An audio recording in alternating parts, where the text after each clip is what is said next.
आज हम आप सबके लिए लेकर आए हैं बिल्कुल बेसिक वीडियो स्टॉक मार्केट का, जिसमें हम समझेंगे बेसिक्स ऑफ कैंडलस्टिक्स। ये बिल्कुल स्टार्टिंग लेवल है हमारा स्टॉक मार्केट की लर्निंग का। आज की वीडियो में हम कवर करेंगे कि कैंडलस्टिक्स क्या होती हैं, ट्रेंड क्या होता है, up trend, down trend, sideways trend. अगर किसी स्टॉक को बढ़ना होगा तो किस तरीके से बढ़ेगा, कोई स्टॉक अगर गिरता है तो किस तरीके से गिरता है, और आने वाले ट्रेंड को हम कैसे आइडेंटिफाई कर सकते हैं। ये सब बेसिक चीज़ें आज हम इस वीडियो में कवर करेंगे। Hello everyone, my self Vikrant Sharma, founder of earn everyone institute of stock market, जहां पर आपको बेसिक से लेकर एडवांस लेवल तक technical analysis, fundamental analysis, option and derivatives and advanced option strategies जैसे कोर्सेज देखने को मिलते हैं। तो स्क्रीन पर दिए नंबर को कॉन्टैक्ट कीजिए और इसके बारे में और जानकारी के लिए आज ही हमारी डेमो क्लास बुक कराइए। तो चलिए हम स्टार्ट करते हैं हमारे बेसिक्स ऑफ कैंडलस्टिक्स के टॉपिक्स पे और वीडियो शुरू करते हैं।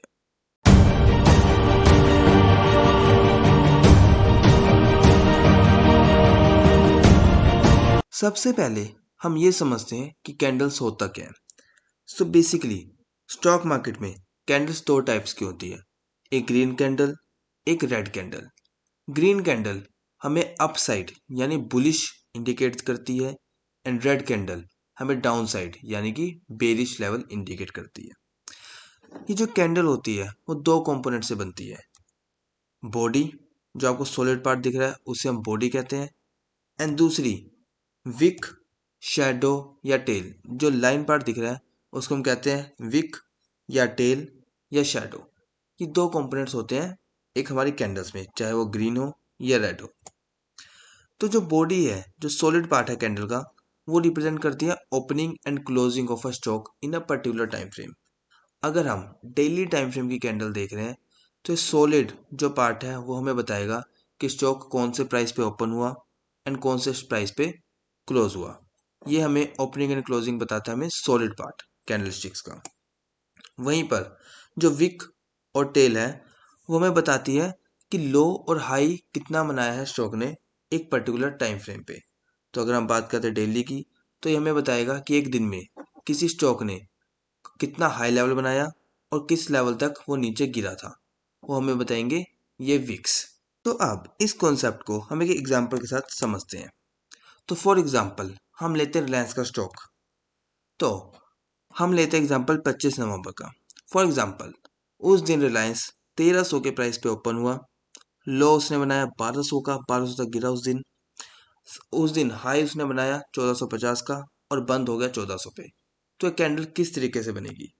ये कैंडल बनेगी कुछ इस टाइप की, जहाँ पे ये हुआ ओपन, जो हमारा सॉलिड पार्ट बता रहा है ओपनिंग 1300 पे, इसने लो बनाया 1200 तक, हाई इसने बनाया 1450 से, स्टॉक गया लेकिन वहां पे क्लोज नहीं हो पाया और 1400 पे क्लोज हो गया। एक और बात, अगर क्लोजिंग प्राइस ओपनिंग प्राइस से ज़्यादा है तो कैंडल ग्रीन बनेगी।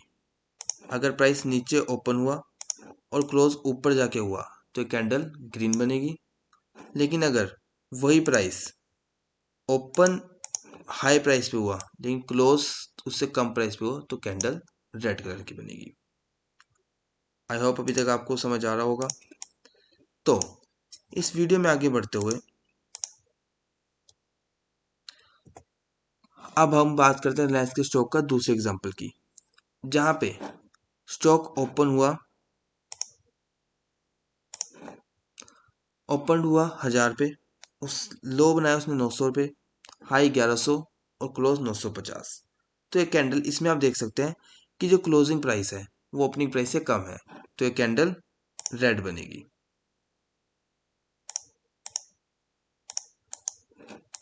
तो एक रेड कैंडल एक बनेगी ऐसे, जहां पे हमारा ओपन होगा 1000 पे, हाई होगा 1100 पे, लो 900 और क्लोजिंग 950 पे। तो ये था हमारा कैंडल्स का बिल्कुल बेसिक कंसेप्ट कि ग्रीन कैंडल कैसे बनती है और रेड कैंडल कैसे फॉर्म होती है, और सॉलिड पार्ट हमें क्या दिखाता है और वीक पार्ट हमें क्या शो करता है कैंडल में। अब यहाँ पे क्विज है आपके लिए, आपको यहाँ पे वीडियो पोस्ट करना है और इन जो प्राइसेस हैं आपको इस कैंडल के अकॉर्डिंग आपको मैच करने हैं। तो जल्दी से वीडियो पॉज करके आप इस क्विज को सॉल्व कर सकते हैं। तो यहाँ पे दो तरीके के आपको अरेंज करने हैं, हम यहाँ पे करके दिखा देते हैं। तो जैसे कि आप सब देख सकते हैं, यहाँ पे लो प्राइस है यहाँ पे 1000 का, तो वो हमारे कैंडल के लो पे रहेगा इस लेवल पे। उसके बाद हाई प्राइस है हमारा 1200, वो हम यहाँ पे लगा देंगे। ओपनिंग, जैसे कि आप देखते हैं ये ग्रीन कैंडल है, तो मतलब ओपन प्राइस क्लोजिंग प्राइस से कम रहेगा, तो ओपन प्राइस होगा इसमें 11,050 एंड क्लोजिंग प्राइस होगा इसका 1100 रुपये। तो ऐसे ही कैंडल फॉर्म होएगी। एंड सेम अगर हम एक रेड कैंडल में इंडिकेट करें, सबसे पहले हम इसका हाई मार्क कर लेंगे जो कि है 1200, फिर हम इसका लो मार्क कर लेंगे जो कि है 1000। अब ये एक रेड कैंडल है, तो इसका ओपनिंग प्राइस क्लोजिंग प्राइस से हाई होगा, तो ओपनिंग प्राइस है 1100 और क्लोजिंग प्राइस ओपनिंग प्राइस से कम 1050, तब ये एक रेड कैंडल फॉर्म ये हुई है। तो अभी तक हमने समझा कि कैंडल्स वर्क कैसे करती है, कैंडल्स हमें क्या इंडिकेट करती है स्टॉक मार्केट में, और ये हर चीज पर्टिकुलर टाइम फ्रेम पे होगी। अगर आप 5 मिनट्स की कैंडल देखेंगे तो आपको वो स्टॉक की वो कैंडल हमें 5 मिनट का डाटा इंडिकेट करेगी कि 5 मिनट में कितना उसने हाई बनाया, कितना लो, कहाँ पे ओपन हुई, कहाँ पे क्लोज। अब हम चलते हैं इस वीडियो में आगे।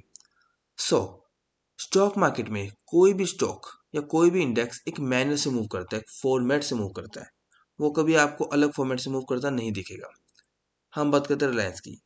फॉर एग्जाम्पल, रिलायंस का स्टॉक 100 रुपये चल रहा है, एंड अगर उसे 100 रुपये से 250 रुपये जाना है तो उसका एक प्रॉपर फॉर्मेट होगा, एक प्रॉपर मूव होगा। वो डायरेक्ट यहाँ से 100 रुपये से, मान लो आपने देखा क्या रिलायंस स्टॉक 100 रुपये का है और कल 250 रुपये का हो गया, ऐसे कभी भी नहीं होगा। ये एक प्रॉपर फॉर्मेट में जाएगा, 100 से 250 डायरेक्ट नहीं जाने वाला, ये एक मैनर में जाएगा। वो मैनर होगा कुछ इस टाइप का, zig zag pattern, high low. Stock open होगा 100 रुपये में, कुछ लेवल तक हाई करेगा, 130 लेवल तक वो जाएगा। उसके बाद वो इस लेवल तक चल के थक के उसे थोड़ा रेस्ट चाहिए, तो रेस्ट करने के लिए थोड़ा सा नीचे आएगा 115 तक। उसके बाद वो फिर शुरू करेगा और 160 तक जाएगा। उसके बाद स्टॉक को फिर रेस्ट चाहिए होगा, फिर नीचे, और ऐसे करके वो 250 के प्राइस तक रीच करेगा। तो किसी भी स्टॉक को अगर बढ़ना होगा तो उसको यही तरीके से बढ़ना होगा। 95% स्टॉक इसी तरीके की मूव फॉलो करते हैं।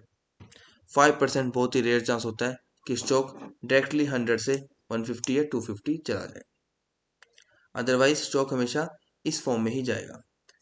अब इस फॉर्म को देखते हुए आप एक चीज नोटिस कर रहे होंगे कि प्राइस हमेशा अपने पिछले हाई को ब्रेक कर रहा है, कि पहले प्राइस 130 से मुड़ा और 160 तक गया, उसके नीचे गया, फिर जब दोबारा ऊपर आया तो 250 तक गया। इसका मतलब है ये स्टॉक हर बार अपने प्रीवियस हाई को ब्रेक कर रहा है। इसे हम कहते हैं हायर हाई फॉर्मेशन, कि हर बार नए हाईज बन रहे हैं, तो इस फॉर्मेशन को कहते हैं higher highs formation, like this. And एक चीज आप और नोटिस कर रहे होंगे कि ये स्टॉक नीचे तो आ रहा है बार बार, लेकिन एक भी बार ये अपने पिछले लो को ब्रेक नहीं कर रहा, हर बार एक नया लो बना रहा है, कभी 100 रुपये, फिर 115, फिर 140। तो हर बार नया लो बनाने को हम कहते हैं लोअर हाई, कि हर बार नया लो बन रहा है, sorry higher low, my mistake. इसे कहते हैं हायर लो, कि हर बार एक नया लो जनरेट हो रहा है। तो इस फॉर्मेशन को कहते हैं higher highs and higher low formation, जहाँ पे हर बार नया हाई और नया लो क्रिएट हो रहा है। इसे हम कहते हैं अप ट्रेंड। ये अप ट्रेंड की definition. Up trend is a trend in which price makes higher high and higher low formation. Price अपने पिछले हाई को ब्रेक करता जाता है और अपने पिछले लो से ऊपर एक नया लो बनाता है। तो अगर प्राइस एक ऐसे ट्रेंड में है तो हम कह सकते हैं कि प्राइस एक अप ट्रेंड में चल रहा है। In up trend market always go for buy signal. तो मैं हमेशा से कहता हूँ अपने स्टूडेंट्स को कि हमेशा ट्रेंड के साथ ही ट्रेड लो, ट्रेंड के अगेंस्ट कभी मत जाओ। तो जब भी आपको अप ट्रेंड दिखे हमेशा बाय सिग्नल की तरफ ही फोकस रखो, सेल करने का उस टाइम मत सोचो, ट्रेंड के अगेंस्ट हमें नहीं जाना है। Trend is a friend, just flow with the trend in up trend market, take only buy position. जैसे हमने अभी पॉइंट में एक्सप्लेन किया कि ट्रेंड हमारा दोस्त है, हमें सिर्फ ट्रेंड के साथ जाना है। सो फॉर एग्जाम्पल, अगर मैं आपको एग्जाम्पल दूँ, एक लाइव एग्जाम्पल, कि आप एक रनिंग कर रहे हैं, तो अगर आप वो रनिंग हवा के साथ, विंड के साथ करेंगे तो आपको बहुत ईजी पड़ेगी, क्योंकि विंड उस टाइम आपके फेवर में है। लेकिन अगर उसी टाइम आप विंड के अगेंस्ट चल रहे हैं, कि आप इस तरफ चल रहे हैं विंड लेकिन इस तरफ चल रही है, तो ये चीज़ आपके अगेंस्ट जाएगी और आपको ज़्यादा मेहनत करनी पड़ेगी। इसीलिए हमें हमेशा ट्रेंड के साथ ही चलना चाहिए, क्योंकि जब हम ट्रेंड के साथ चलेंगे हमारे स्टॉप लॉस कम हिट होंगे और हम ज़्यादा टारगेट अचीव कर सकते हैं। Fourth point, always by the dips in up trend market. तो यहाँ पे डिप्स क्या है? ये जो लोअर लोज हैं, हायर लो हैं, जहाँ से प्राइस हमेशा रिवर्स होता है, इसे हम कहते हैं डिप्स। तो ये एक अपॉर्चुनिटी होती है कि यहाँ पे आप स्टॉक को परचेस कर सकते हैं। अप ट्रेंड के अंदर इन डिप्स के अंदर आप स्टॉक को परचेस कर सकते हैं। तो इसके कुछ हम एग्जांपल देखते हैं यूएस मार्केट में, ताकि मैं आपसे बता सकूं कि हर मार्केट में ये चीज़ वर्क करती है, चाहे वो यूएस मार्केट हो, क्रिप्टो, फॉरेक्स या इंडियन। ये एक एनवीडिया का स्टॉक है जो बहुत फेमस स्टॉक है इस टाइम। यहाँ पे आप देख सकते हैं ये स्टॉक $43 से चलना शुरू हुआ था 2024 में। उसके बाद गया ये $100 तक, फिर इसने नीचे आया और $75 तक आ गया। लेकिन उसके बाद दोबारा ऊपर गया और अपना $100 का मार्क ब्रेक कर दिया।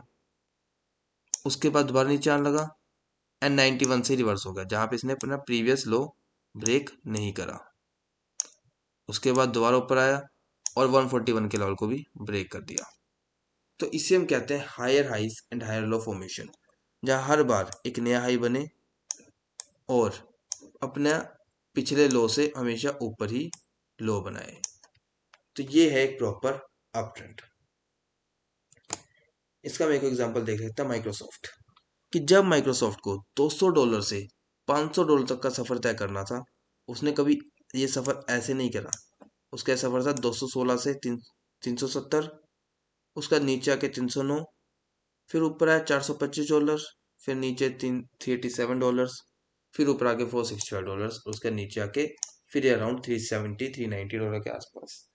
तो ये है कप ट्रेंड का एग्जाम्पल, जहाँ पे हर बार माइक्रोसॉफ्ट नया हाई क्रिएट कर रहा है, 367, 425 एंड 465, वहीं पे अपने लो से हमेशा ऊपर ही लो बना रहा है।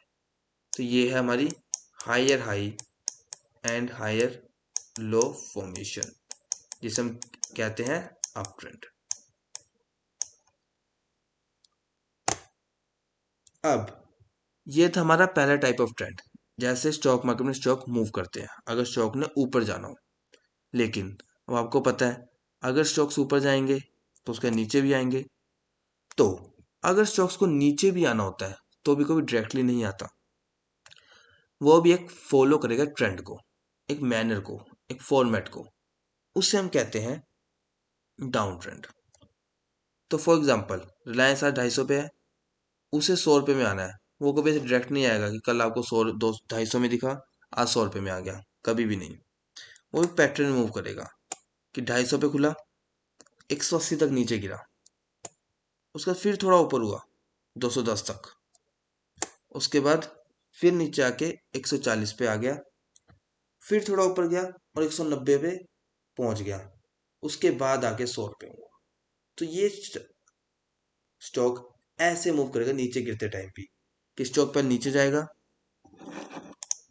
उसके बाद ऊपर आएगा रेस्ट करने, फिर जब रेस्टिंग फेज का कंप्लीट हो जाएगा ये फिर नीचे आएगा, उसके बाद ये फिर ऊपर आएगा और फिर नीचे। तो इस मैनर में स्टॉक गिरेगा। इसे हम कहते हैं डाउन ट्रेंड, जहाँ पे स्टॉक फॉल हो रहा है लेकिन एक फॉर्मेट से, एक ट्रेंड को फॉलो करते हुए। यहाँ पे आपको एक दिख रहा होगा कि हर बार प्राइस एक नया लो बना रहा है। पहले 250 रुपये, फिर 180, 140, अपने प्रीवियस लो को ब्रेक करता हुआ जा रहा है। इसे हम कहते हैं लोअर लो फॉर्मेशन। लोअर लो कि हर बार एक नया लो बन रहा है, हर बार मार्केट एक नया लो बना रही है, तो इसे हम कहेंगे लोअर लोस। एंड यहाँ पे मार्केट और स्टॉक अपने प्रीवियस हाई को ब्रेक भी नहीं कर रहा पा रहा। पहले 250 रुपये, फिर 210, फिर 190 से ही मुड़ गया। इसे हम कहते हैं लोअर हाई फॉर्मेशन, कि प्राइस अपने पिछले हाई से नीचे ट्रेड कर रहा है। तो इस फॉर्मेशन को कहते हैं lower highs and lower low formation, जहाँ पे मार्केट और स्टॉक अपने प्रीवियस हाई को ब्रेक नहीं कर पाता और उसके नीचे से ही रिवर्स करता है और वहीं पे अपने प्रीवियस लॉस को ब्रेक करके एक नया लो बनाता जाता रहता है। तो यही से हम कहते हैं डाउन ट्रेंड या lower high lower low formation. तो यहीं पे हमारा पहला पॉइंट है कि trend is set as down trend when price start making lower high and lower low formation. In a downtrend, always we have to go with the flow, look for only sell opportunities in this. And what do you mean by downtrend? In downtrend means sellers are more aggressive than buyers. Sellers has more sentiments, negative sentiments than buyers positive sentiment that leads to fall in the market or any type of stock. अब हम इसको कुछ example देख लेते हैं फिर से US stocks में। हमने एनवीडिया का एग्जांपल दिया था जब अप ट्रेंड में थी। सेम एनवीडिया जब डाउन ट्रेंड में थी तो भी इसी मैनर से $33 से स्टार्ट होके $11 तक गिर गई थी। जैसे कि आप इसमें देख सकते हैं, यहाँ पे $33 से स्टार्ट किया, नीचे आया $20.5 तक। उसके बाद फिर थोड़ा सा ऊपर आया $29, अपने प्रीवियस हाई को ब्रेक नहीं कर पाया एंड फिर डायरेक्टली नीचे आया और $13, जो कि अपने प्रीवियस लो को ब्रेक कर दिया। उसके बाद फिर एनवीडिया ऊपर आने की कोशिश करी, $20 से ही रिवर्सल लेके नीचे $11.5। तो यहाँ पे आप देख सकते हैं कि हर बार एक नया लो क्रिएट हो रहा है, 20-50, $13, फिर $11, और एक हमेशा लोअर हाई की फॉर्मेशन हो रही है, पिछले हाई को ब्रेक नहीं कर पा रहा है, $33, $29 और $20। तो ये था हमारा डाउन ट्रेंड का एग्जाम्पल। जैसे माइक्रोसॉफ्ट में भी देख सकते हैं कि प्राइस पहले 345 था, नीचे गिर के 275, थोड़ा सा ऊपर आया लेकिन 345 से ऊपर नहीं जा पाया, $330 पे ही नीचे रह गया। उसके बाद फिर नीचे आया और $275 का लो ब्रेक किया और $240 पे आ गया। फिर ऊपर आने की कोशिश की बट वही 330 से ऊपर नहीं जा पाया, 295 से ही रिवर्सल लेके नीचे आ गया और $220 तक का लो बनाया। तो यहाँ पे भी माइक्रोसॉफ्ट ने हर बार lower low you can see हमेशा एक नया लो बनाया और कभी अपने प्रीवियस हाई को ब्रेक नहीं कर पाई, 345, 330 और 295। सो इससे हम कहेंगे lower high and lower low formation और डाउन ट्रेंड। जहाँ पे अगर स्टॉक ऑफ गिरना भी होगा तो भी एक ट्रेंड से फॉलो करेगी, उसे हम कहेंगे डाउन ट्रेंड। तो यहाँ तक अभी तक हमने पढ़े दो types of trend, up trend and down trend. अब बारी है हमारे थर्ड टाइप ऑफ ट्रेंड की, जिसे हम कहते हैं साइडवेज या रेंज बाउंडेड ट्रेंड। इसका मतलब क्या है? रेंज बाउंडेड, अगर एक चीज किसी चीज में फंसी हुई है, दो चीजें फंस के, उसे हम कहेंगे रेंज बाउंडेड। सो ये भी वैसा ही है, when price is bounded by range और price is moving between support and resistance, then this trend is called sideways और रेंज बाउंडेड ट्रेंड।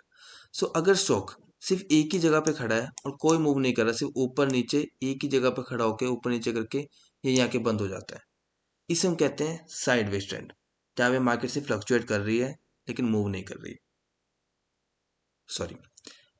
तो यहाँ पे मार्केट सिर्फ एक रेंज में फंसी हुई है, सपोर्ट एंड रेजिस्टेंस की में फंस के कंसोलिडेट हो रखी है, तो इसे हम कहते हैं साइडवेज ट्रेंड।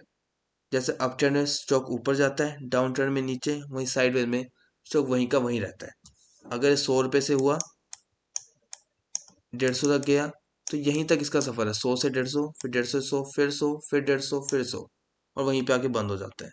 इसे हम कहेंगे साइडवेज ट्रेंड। इसको हम कहते हैं कंसोलिडेशन फेज भी। ये सबसे इंपॉर्टेंट ट्रेंड होता है।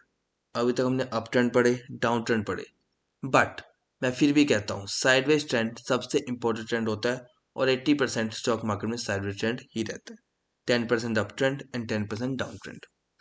एंड साइडवेज ट्रेंड सबसे इंपॉर्टेंट ट्रेंड रहने वाला है हमारे नेक्स्ट के ट्रेंड प्रेडिक्शंस को। It is also called as consolidation phase, क्योंकि यहाँ पे प्राइस कंसोलिडेट है एक रेंज में। After this either price will continue its previous trend और रिवर्स इनटू न्यू ट्रेंड। तो sideways trend, so for example अगर हमें यहाँ से मैं इरेज कर देता हूँ ये, या सो अगर कोई प्राइस अप ट्रेंड से अप ट्रेंड में चल रही है तो इमीडिएटली डाउन ट्रेंड में कन्वर्ट नहीं होने वाली, वो टाइम लेगी पहले, वो इमीडिएटली कभी ऐसा नहीं होने वाला। सिर्फ 99% ये केस में नहीं होने वाला, सिर्फ 10% या 1% ही होगा जहाँ पे हो सकता है।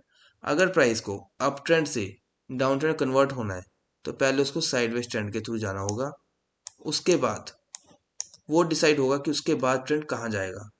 अगर ये ऊपर की साइड ब्रेकआउट करता है तो इसका मतलब है ये ऊपर अपना प्रीवियस ट्रेंड कंटिन्यू कर सकता है, और अगर इसने ब्रेकआउट नीचे की तरफ करा तो इसका मतलब है ट्रेंड चेंज हो सकता है और यहाँ से नया ट्रेंड डाउन ट्रेंड स्टार्ट हो सकता है। तो साइडवेज ट्रेंड इसीलिए हमारे लिए सबसे जरूरी ट्रेंड है, क्योंकि ये हमें बताता है कि आने वाला ट्रेंड या तो मार्केट में प्रीवियस ट्रेंड को फॉलो करेगी या फिर यहाँ से एक नया ट्रेंड शुरू कर सकती है। जैसे कि आप सब यहाँ देख सकते हैं, मार्केट यहाँ पे अप ट्रेंड में थी, उसके बाद साइडवेज हुआ, एंड साइडवेज के होते ही अप ट्रेंड में जाके यहाँ पे साइडवेज में जाके इसने अप साइड की तरफ ब्रेकआउट किया। इसका मतलब ये इंडिकेशन है कि मार्केट में प्रीवियस ट्रेंड को ही फॉलो करेगी अप ट्रेंड को और यहाँ से ऊपर की तरफ जाएगी। लाइक यहाँ पे आप पढ़ भी सकते हैं, price firstly was in up trend and then goes in sideways trend and after breakout of consolidation phase or sideways its previous continuous previous trend that is called uptrend। वहीं अगर यहाँ पे ये अपट्रेंड होने के बाद साइडवेज में जाती, उसके बाद नीचे की तरफ ब्रेक करती, तो यहाँ से एक नया ट्रेंड जो कि था डाउन ट्रेंड शुरू हो जाता। तो इसीलिए साइडवेज ट्रेंड सबसे इंपॉर्टेंट ट्रेंड है, क्योंकि डिसाइड करता है कि आने वाला ट्रेंड कौन सा होगा, अप ट्रेंड या डाउन ट्रेंड। तो यहाँ पे आप पढ़ भी सकते हैं, here price was in uptrend and then price consolidates into a range and after breakdown price reverses trend from uptrend to downtrend and now new trend start।